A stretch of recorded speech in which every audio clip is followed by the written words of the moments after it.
Ryan, it's been 4 months since you made a fucking video. It's time for you to get off your ass. Shut the fuck up!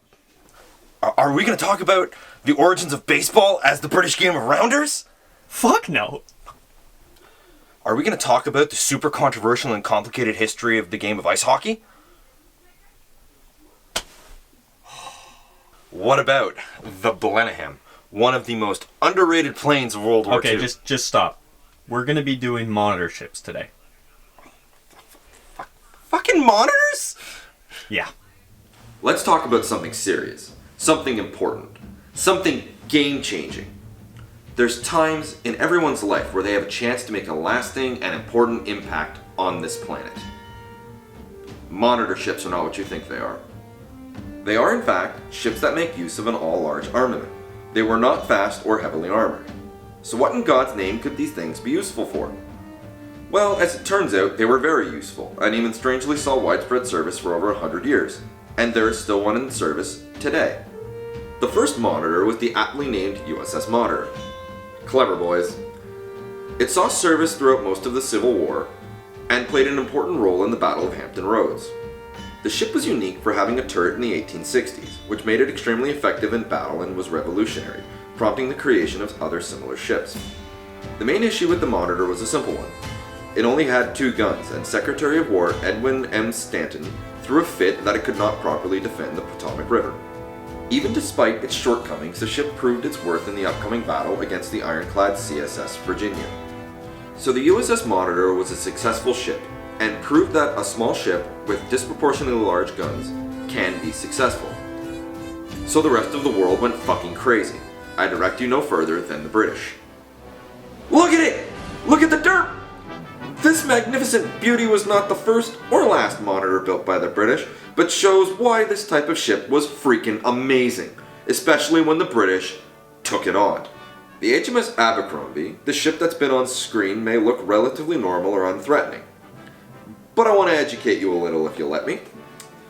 This ship took the idea of carrying a disproportionate main armament to the extreme. It carried 2 14-inch guns. Now I know to the uninitiated, that might not seem like much, but I'm going to show you just how powerful and terrifying these guns really are.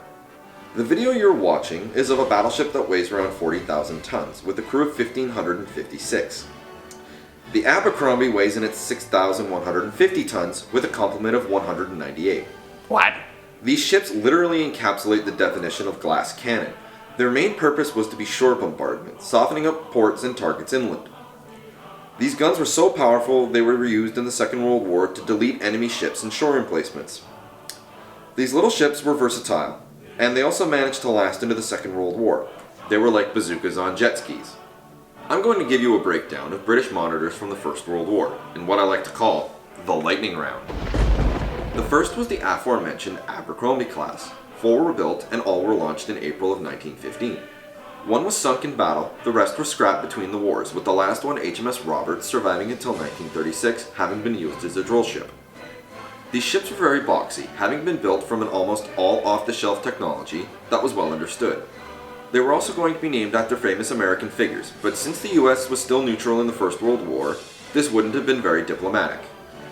The Humbers were an early class of monitors made up of 3 ships, in service from 1914 to 1920, with a comparatively small armament of 2 6-inch guns in a single turret, 2 4.7-inch howitzers, and a few smaller guns. Hilariously, these 2 ships were responsible for destroying the German cruiser Königsberg. The Lord Clive monitors were some of the most bizarre looking but also very heavy, weighing in at over 6,000 tons. For comparison, the brand new Type 26 frigate comes in at just under 7,000 tons. This floating punchline is armed with 1 gun, that is as large as the 2 guns on the Humbers. These would later be upgraded to 18-inch in 1918. Finally, we have the Marshal Ney class. These monsters had 2 15-inch guns and 8 4-inch guns. These tiny terrors outlived pretty much all of their brothers, being built in 1915 and seeing service in both World Wars, and HMS Marshal Ney finally being scrapped in 1957. This list is by no means exhaustive. There are many more ships employed by many more countries. You know, in a way, these ships were just designed to be a large boomstick in a small package. And that mentality and methods of war have carried right down to this day.